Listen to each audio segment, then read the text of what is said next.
Good morning, class. Myself, Anjali Nagar, Assistant Professor of ABSD. I am teaching you your paper Research Methodology and Business Statistics. So, let's start your paper Research Methodology. Your first chapter of Research Methodology is an introduction. Before starting research methodology, I will explain the meaning of research. What is research? To read it, research in common parlance refers to a search for knowledge.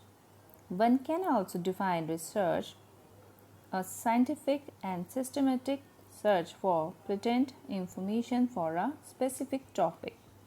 In fact, research is an art of scientific investigation.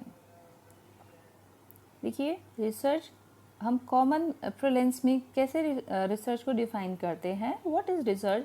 Research is to something search something for knowledge, कि हम knowledge के लिए कुछ search कर रहे हैं. अगर हम रिसर्च को डिफाइन करें और थोड़ा डिस्क्राइब करके, तो रिसर्च क्या है? एक साइंटिफिक और सिस्टमेटिक सर्च करना है एक इंफॉर्मेशन को फॉर अ स्पेसिफिक टॉपिक. किसी विशेष कोई टॉपिक के लिए हम कुछ चीज़ को जानना चाह रहे हैं, ठीक है, एक साइंटिफिक तरीके से और सिस्टमेटिक तरीके से. इनफैक्ट रिसर्च क्या है? Is an art of scientific investigation. बहुत ही वैज्ञानिक तरीके से एक अनुसंधान करना है. Advance learner dictionary of English current English lays down the meaning of research. Advance learner dictionary क्या कहती है रिसर्च के बारे में? अ केयरफुल इन्वेस्टिगेशन और inquiry specially through search for new fact in any branch of knowledge. Dictionary कहती है कि बहुत ही सावधानी से आपको अनुसंधान करना है या आप कोई इंक्वायरी करते हो, specially through search for new fact. उस चीज़ के पीछे छुपे हुए कुछ तथ्यों को जानना चाहते हो, एक्चुअल फैक्ट को जानना चाहते हो इन एनी ब्रांच ऑफ नॉलेज. ज्ञान के लिए किसी भी शाखा के लिए, मतलब ज्ञान के कोई भी शाखा का इस्तेमाल करके आप किसी चीज़ के लिए कुछ स्पेशली कोई टॉपिक है उसके लिए कुछ फैक्ट को ढूंढ रहे हो, ठीक है. ये कौन कह रहा है? Advance learner dictionary. रेडमैन और Moore define research are systematised effort to gain new knowledge. Redman and Moore कहते हैं रिसर्च को कैसे डिफाइन कर रहे हैं? बहुत ही क्रमबद्ध तरीके से, systemized effort to gain new knowledge. मतलब कोई नया ज्ञान लेने के लिए आपको बहुत ही क्रमबद्ध तरीके से जो चीज़ आप ढूंढ रहे हो, जिस चीज़ को आप सर्च कर रहे हो, दैट इज रिसर्च. और दूसरे कुछ लोग रिसर्च को कैसे डिफाइन करते हैं कि रिसर्च क्या है? एक मूवमेंट है. A movement from the known to the unknown. जानने से लेकर जो छुपा हुआ है, अनजान है, उसको उस तक पहुंचने के लिए जो भी क्रिया आप करते हो वो सब आपकी रिसर्च कहलाती है. It is actually a voyage of discovery. एक यात्रा है खोज की. We all possess the vital instinct of inquisitive for when the unknown confronts us. We wonder and our inquisitiveness makes us probe and attain full and fuller understanding of unknown. ठीक है, तो this is the meaning of research. अगर हम research को, suppose कोई हमसे पूछता है व्हाट इज रिसर्च, तो हम सिंपल एक वे में क्या बोलेंगे? हम क्या है? Search for new fact in any branch of knowledge. Search क्या है? Is an art of scientific investigation.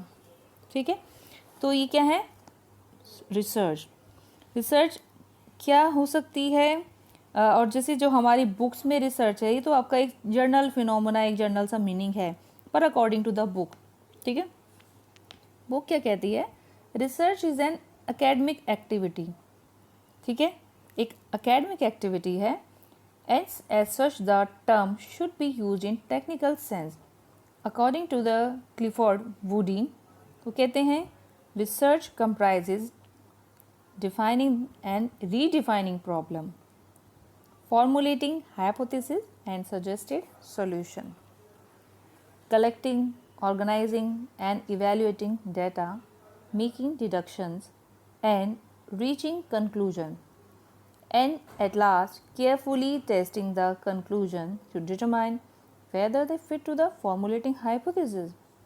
ठीक है, वुडी कहते हैं कि रिसर्च कंप्राइज करता है, पहले तो हम प्रॉब्लम को डिफाइन करेंगे या रीडिफाइन करेंगे। यानी पहले से अगर हमें अपनी कोई प्रॉब्लम पता है तो हमें पहले उसको डिफाइन करना है, और अगर पहले से कोई प्रॉब्लम जिस पे पहले से ही रिसर्च हो रही है उसको हम रीडिफाइन करेंगे। फिर हम हाइपोथेसिस सेट करेंगे। ठीक है, एक हाइपोथेसिस लेंगे और उसके लिए हम सॉल्यूशन को भी सजेस्ट करेंगे। जैसे हम कलेक्टिंग करेंगे डाटा की, ऑर्गेनाइज करेंगे, इवैल्यूएट करेंगे, और कुछ अपने हिसाब से आपके रिसर्च के हिसाब से हम डिडक्शंस करेंगे उसमें, और किसी कंक्लूजन पर पहुंचेंगे।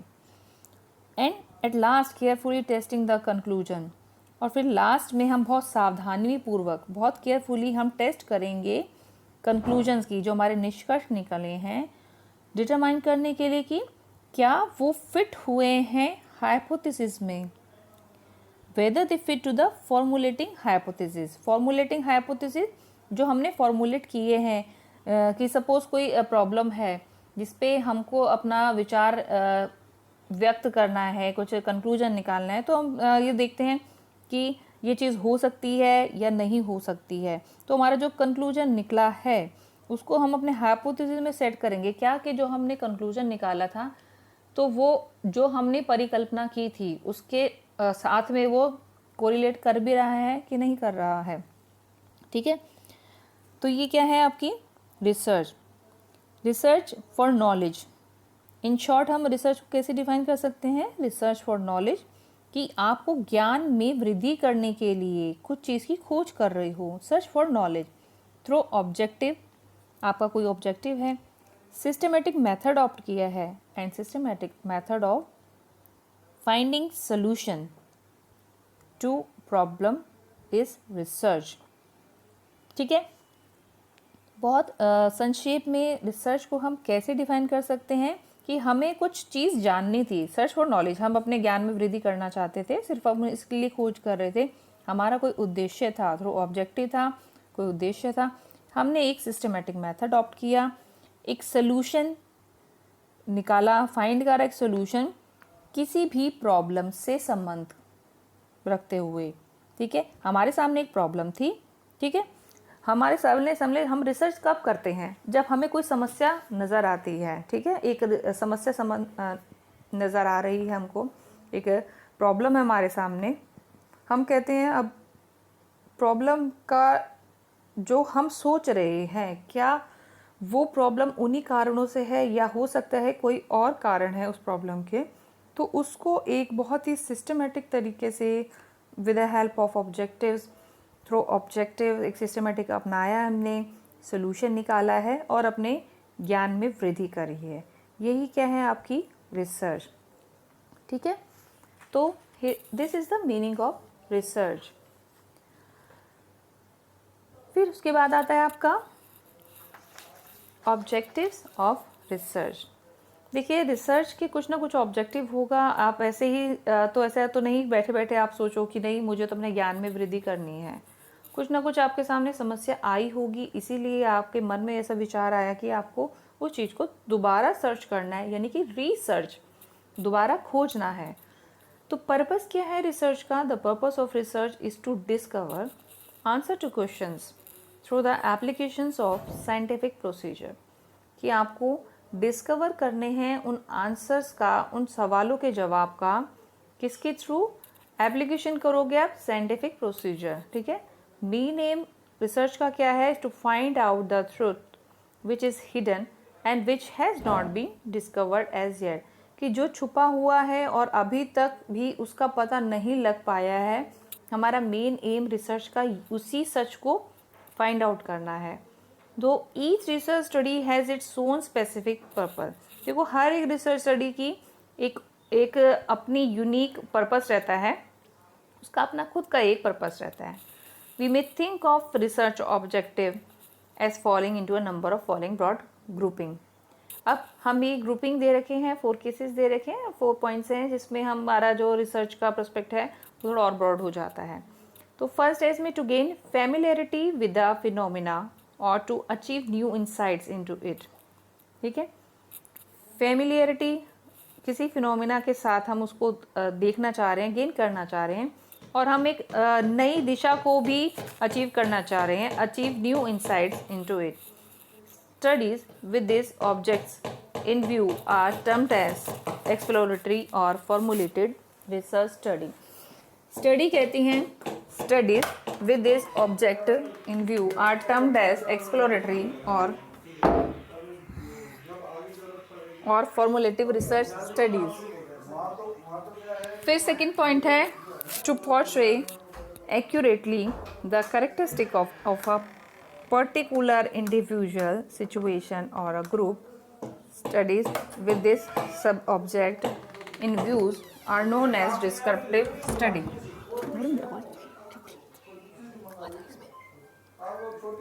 ठीक है, to portray accurately the characteristics of a particular individual situation or a group. हमको क्या पोर्ट्रे करना है कि कुछ विशेषताएं, करेक्टरिस्टिक्स ऑफ अ एक इंडिविजुअल की कोई सिचुएशन ऐसी है या फिर ग्रुप हो। Studies with this object in view are known as descriptive study. इस तरह की जो स्टडी होती है उसको क्या कहते हैं? Descriptive research study. इसमें हम प्रोजेक्ट करते हैं, पोर्ट्रे करते हैं एक्यूरेटली, एकदम जो एक्चुअल में ऐसी विशेषताएं हो सकती थी किसी इंडिविजुअल के साथ, किसी ग्रुप के साथ, किसी स्पेसिफिक सिचुएशन में।